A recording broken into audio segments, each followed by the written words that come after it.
আসসালামু আলাইকুম।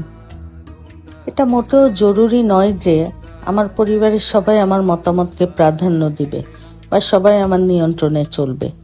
না মানলেই সে খারাপ বা আমাকে মানে না, এমন কিছুই নয়। প্রত্যেকেরই আলাদা আলাদা সত্তা আছে। নিজের যে কোনো পরিস্থিতিতেই প্রত্যেকেই নিজের সিদ্ধান্ত নিতে পারে। সেটা ভালোও হতে পারে, খারাপও হতে পারে। খারাপ হলে হয়তো শুধরিয়ে কথা বলা যায়, কিন্তু কারো উপর সিদ্ধান্ত চাপিয়ে দেওয়াটা মনে হয় একটু অনৈতিকই হয়ে যায়। আসলে যে যার পরিস্থিতি বুঝেই সিদ্ধান্ত নেয়, তাই দূরে থেকে মতামত না দিয়ে যার যার পরিস্থিতিতে সিদ্ধান্ত নেওয়ার উৎসাহ দেওয়াই উচিত। তাতে আমার মতামতের মূল্যায়ন চাওয়াটা কি ভালো কোনো লক্ষণ? তাই মনে হয় সিদ্ধান্তকারীকে নিয়ে সমালোচনা না করে তাকে তার সিদ্ধান্ত নেওয়ার জন্য উৎসাহ দিয়ে বাহবা জানা।